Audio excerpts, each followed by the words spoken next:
Ler jornal é ler apenas um jornal. Leia, assine e anuncie no Jornal ABC Repórter. 4224-4789. Se você é notícia, foi ou vai ser, ligue para a nossa redação ou mande um e-mail para redação@jornalabcreporter.com.br. ABC Repórter, o diário. www.jornalabcreporter.com.br.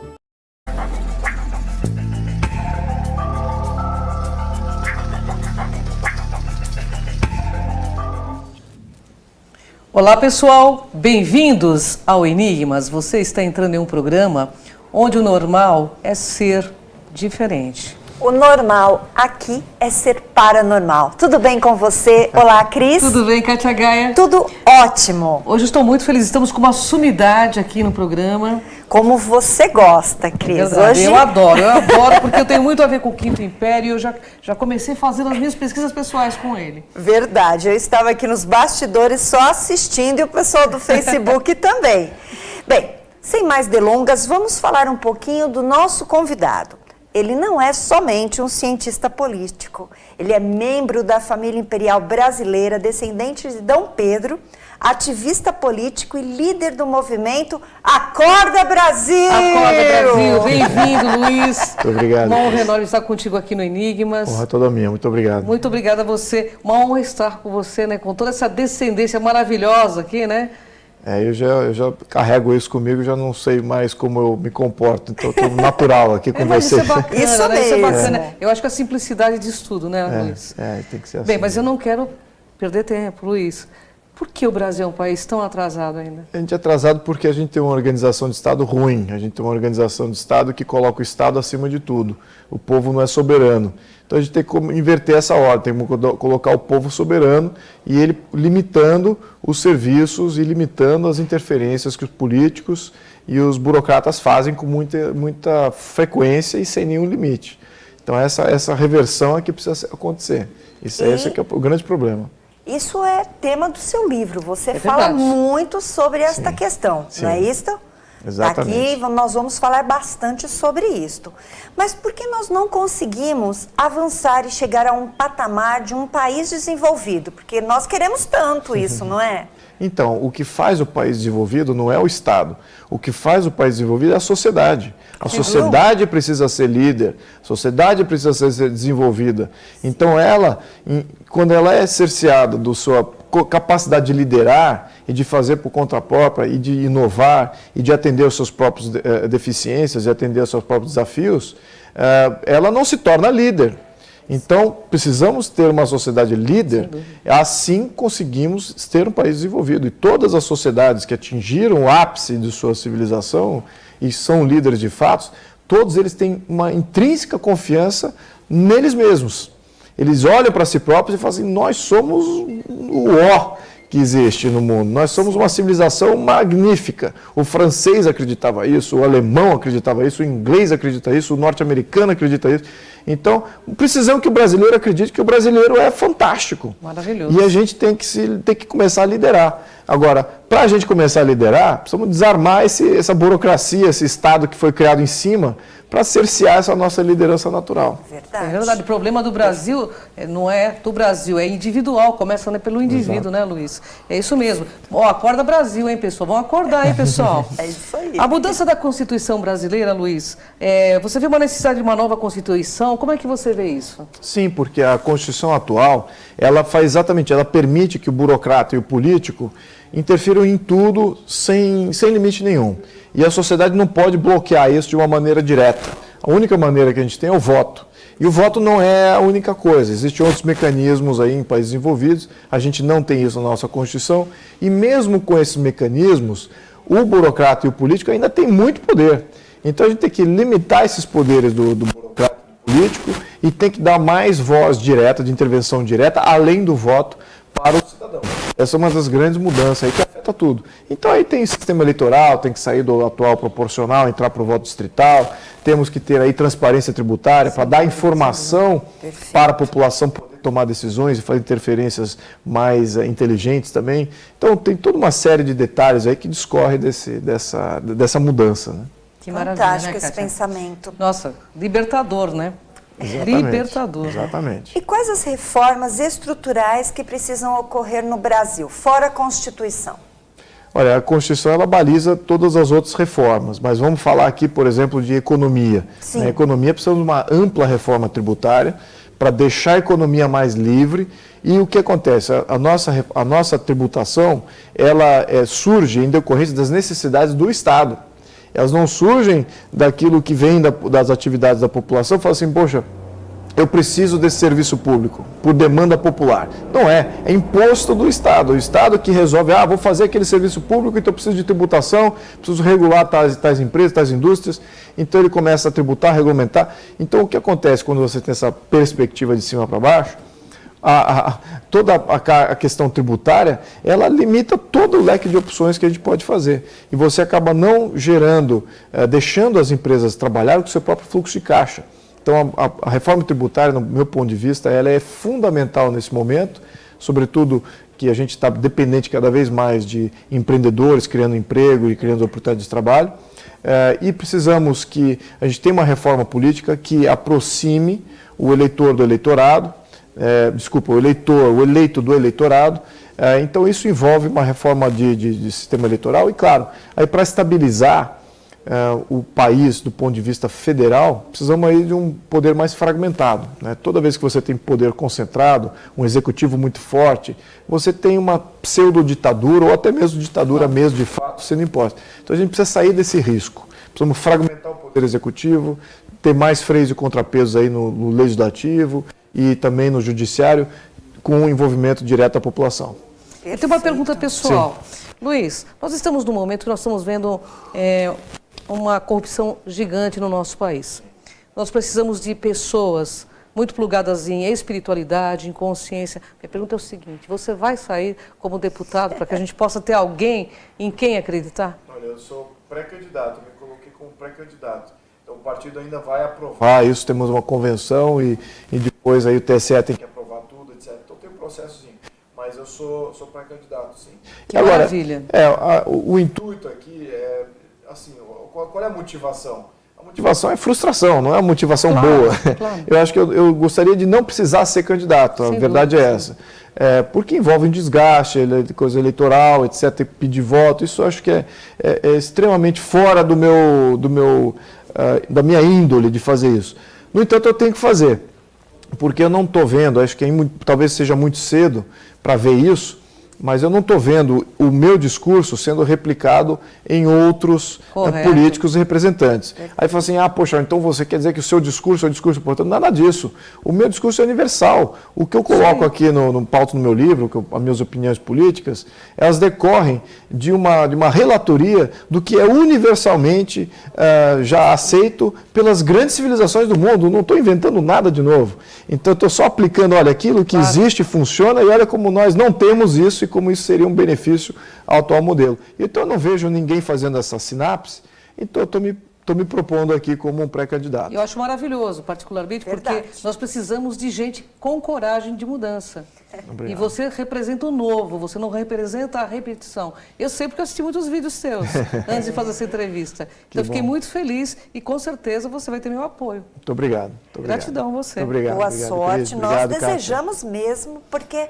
Precisamos de gente que tá plugada em consciência, né, Kátia? Não vai ser um prazer. Eu vou precisar, porque, olha, eu até falei hoje de manhã, ontem à noite eu estava numa palestra e veio uma pessoa que também é apoiadora, com todas as boas intenções, e falou assim, mas olha, você precisa falar de uma maneira menos professoral. Você não pode aparentar assim tão, do jeito que você é, assim tão, hoje, assim, bem vestido e e falar de um jeito mais, falar mais popular e ter também, abraçar algumas causas populares. Eu falei assim, olha, eu garanto para você que eu não vou fazer nada disso. Nada disso. Porque não é isso que é necessário. Eu vou fazer o que é necessário. Claro. Então, até mesmo meu decoro, isso é função do que eu sou. Mas assim, não vou ter que mudar isso aqui. Agora, como é que eu vou comunicar o que eu tenho para comunicar se não é do meu jeito? Sem dúvida. É muito difícil. Então, talvez intérpretes disso podem fazer um bom uso disso e ainda galgar espaço político. Então, eu espero que isso aconteça também. Então, que seja assim. Olha, Luiz, eu sou psicanalista, tá? Mas assim, eu acho que sua postura é ótima, porque você coloca seriedade. E as pessoas percebem que você está dizendo a verdade. Então a gente não pense que o povo é tolo, o povo está percebendo as coisas. Que bom, bom Isso é saber importante. disso, bom saber. Estão acordando. Estão Se acordando. esse é um Acordando. movimento, Acorda, Brasil, acorda. Eu quero fazer uma pergunta pessoal também, até pegando um pouco do gancho do que a Cris falou. Em função de toda esta questão de corrupção, o Brasil, como ele pode avançar nos próximos anos? Nós temos eleição este ano. E aí? A partir disso, como que a gente pode ver o Brasil daqui a algum tempo? Então, acho que você falou o ponto fundamental. A eleição, ela infelizmente, é uma eleição chave, porque o problema da corrupção está vindo e advém do processo eleitoral e daqueles que estão ocupando o poder público. Sim. Eleito também, né? O processo eleitoral é caro, eles se elegem, eles se corrompem para fazer medidas provisórias, para aprovar a lei. Então o sistema não está bem montado e altamente condutivo à corrupção. E eles não querem fazer nada para mudar isso aí, estão se protegendo da gente, né? Fechando o sistema, fundo partidário imenso. Os grandes partidos que vão se beneficiar do fundo partidário são aqueles que foram lá e aumentaram o fundo partidário e vão ter mais horário de televisão. Então, o povo aí de consciência tem um grande desafio, que é ampliar essa consciência para não votarem nesses grandes partidos e representantes dos grandes partidos. É simples assim. Porque senão continua tudo mesmo, né? Senão continua mesmo, eles vão usar o sistema para se proteger. E essa janela que a gente tem é essa eleição agora de 2018. Acho que após essa eleição, se a gente conseguir botar ali um cavalo de Troia dentro de Brasília, para começar a frear algumas coisas e talvez até alterar isso, nós vamos ter uma chance de, no próximo ciclo eleitoral, 2020, ter um modelo já melhor. Sem dúvida. Tá? Essa que é a nossa expectativa aqui. Então, é fundamental esse momento agora eleitoral. A minha expectativa é que a gente vai vencer. Tá? O quanto que a gente vai vencer vai depender do ativismo, da consciência que a gente amplia daqui até a eleição. Olha que maravilha, hein? Tá bom. E o que é laudêmio? Fala pra gente. O laudêmio, basicamente, ele é um acordo entre um proprietário de terra e aquele que ocupa aquela terra. E o laudêmio, tem vários modelos de laudêmio, né? Então, você tem uma situação em que, por exemplo, que é o caso da família lá de Petrópolis. Naquela questão de Petrópolis, você tem um ocupante da terra, ele não pagou nada por aquela terra, foi dado a ele a posse, mas não a titularidade, né? Ou seja, ele pode usar, tem o benefício do uso, pode beneficiar, criar uma casa e tal, viver ali eternamente, passar para os filhos, etc. Quando ele vende aquilo, né, quando tem uma troca de posse, aí paga-se o laudêmio. Então, todo o benefício fica para quem beneficiou a terra, mas tem aí a cobrança daquele, o que seria talvez a compra inicial do valor do imóvel, ou um aluguel que também não foi cobrado. Então, é um diferimento de aluguel ou um diferimento de compra do imóvel, né, que nunca, de fato, não ocorre. Então, o laudêmio ele é extremamente importante, na minha opinião, da gente resgatar esse mecanismo.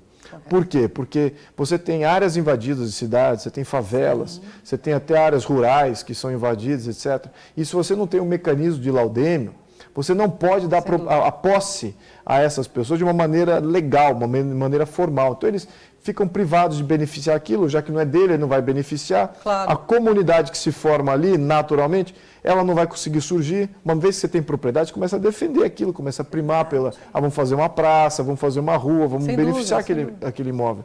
Então, você não tendo esse mecanismo, sendo proibido de estender isso para os prefeitos, você tirou uma grande arma contra o que está acontecendo, sobretudo no Rio de Janeiro, que tem imensas áreas invadidas ali. Aí qual é a solução lá para o Rio de Janeiro? Vamos invadir com militares e com policiais militares, vamos fazer ali uns... Não vai, isso não... Tem que dar propriedade para aqueles que têm lá, e eles vão naturalmente adquirir aquela honradez de ser um proprietário do seu próprio imóvel, e aquilo, ao futuro, se for vender, ele vende.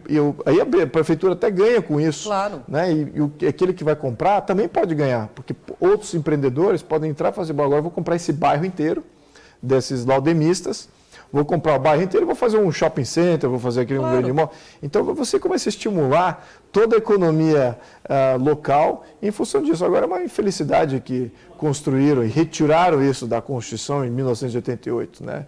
É proibido fazer esse tipo de arranjo. Né? Exatamente porque a cabeça dos constituintes em 88 era totalmente socialista, contra a propriedade privada. Até atualmente, eles não. Se você pega um prefeito socialista, ele não quer entregar a posse de titularidade, ele não vai fazer isso, ele quer manter aquele povo ali amargurado, dependente dessas benesses, isso mesmo, e não quer entregar posse para ele que possa desenvolver sua comunidade por conta própria. Então, enfim, temos uma grande revolução aí a fazer nessa questão de propriedade privada no Brasil e obrigado pela pergunta. Essa questão do Laudemir era fundamental. Nossa, obrigada a você pelo esclarecimento, né? Pessoal, acorda aí, Brasil. Vem com a gente aí, ó. Minutinho aí para o nosso intervalo e a gente volta já já com o príncipe aqui do Brasil. Hoje nós viemos conhecer uma empresa alemã fundada em 1851 que, com toda a sua história, tem proporcionado em um dos seus braços soluções em aquecimento através de infravermelho. Esse sistema de aquecimento por infravermelhos tem vantagens significativas em relação aos sistemas por convecção. Não requer contato com material, nem meio intermediário de transferência de calor. O tempo de resposta reduzido ao acionamento e desligamento. Aquece precisamente o local e pelo tempo necessário. São especificados de acordo com as características do material a ser aquecido. E isso proporciona uma economia de energia e aumenta a velocidade de produção. Eu quero convidar você a conhecer a Ereus Nobel Light, que fica aqui na rua Blindex, número 134, em Piraporinha, na cidade de Diadema. O telefone 11 3579 9325. Você pode entrar em contato também através do e-mail fred.baruch@ereus.com. Vem conhecer a Ereus, vai trazer muita economia para você.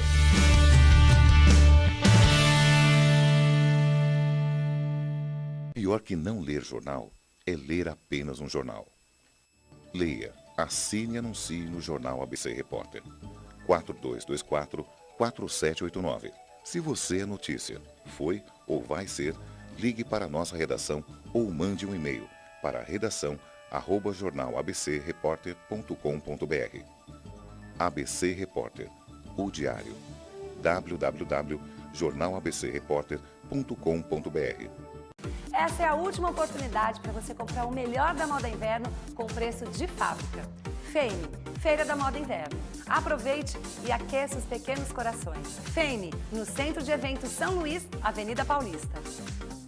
Com a Juliana Flores, você está a um clique de deixar alguém ainda mais feliz. Entrega de presentes, flores e momentos únicos em até 3 horas em todo o Brasil.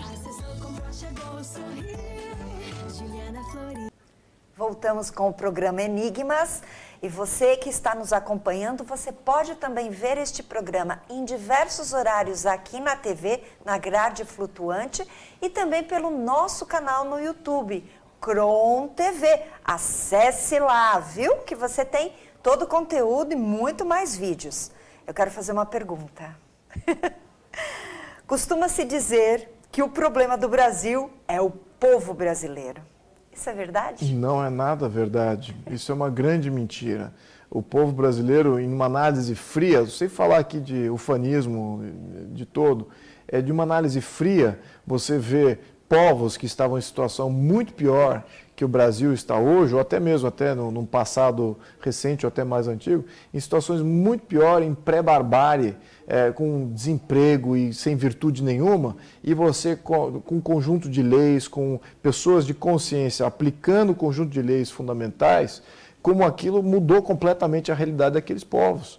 Então, você consegue, com uma boa Constituição, você consegue inverter completamente a realidade de um povo. E o que acontece com a nossa Constituição? Ela não reflete a nossa realidade, ela está além da nossa... Ela é tão artificial, ela se desconectou da ordem natural da sociedade.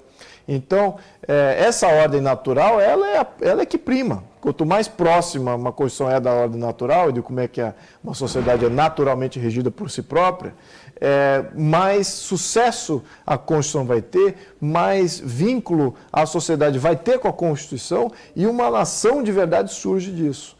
Porque uma coisa é simbiótica da outra. Uma comunidade reflete a sua nação e a nação ela é definida por Constituição. Então as coisas são simbióticas. Se você começa a colocar uma Constituição totalmente anômala do que é a realidade da sociedade, você cria despotismo de Estado, você cria tirania, isso desvincula da comunidade de fato que está embaixo. Mas enfim, então, comparativamente falando, o Brasil tem tudo isso, tem uma população que não destoa de todo, de nenhuma das populações das Américas, dos Estados Unidos, por exemplo, como foi o Canadá, como foi os Estados Unidos, não destoa em absolutamente nada. Onde que destoa? Foi na opção constitucional que o Brasil fez a partir de 1934, né, começou a fazer uma Constituição altamente interventora, reverte e mata essa questão de ordem natural e coloca, assim, o Estado como soberano. E, em função disso, você criou o momento de agora. Agora, essas narrativas que tiram poder da sociedade, fala que a sociedade é culpada, que o culpado é o português, que a imigração, da colonização é a culpada da nossa corrupção hoje. Isso é um absurdo. Isso é típico narrativa marxista, que tenta vincular duas coisas não vinculadas. E tenta ainda empoderar o burocrata, porque se a sociedade não tem virtude, quem é que tem virtude? O Estado é que tem virtude. Esse que tem que vir para corrigir as deficiências da sociedade. Então, e tem que vir um populista ali para ele comandar o Estado, que vai corrigir essas deficiências da sociedade. Então, essa narrativa, você tem que entender, tudo aquilo que tira a força da sociedade é para criar tirania de Estado. Sem dúvida nenhuma. Concordo em gênero, número e grau. Perfeitamente. Olha, Kátia, é verdade. Quando as coisas começaram a dar errada no Brasil, no seu ponto de vista, então? Olha, tem alguns momentos. Acho que podemos até botar aqui, para não dizer que eu sou imparcial, para afirmar que eu sou imparcial, o Brasil Império ele foi constituído como um Estado unitário, um Estado centralizado em uma Câmara somente, legislando para todo o Brasil. No início do Brasil Império, até meados do século XIX, isso foi ótimo, porque deu muita proteção e unidade ao país. Combatemos guerras, teve invasões, a gente combateu isso e foi ótimo para solidificar um país.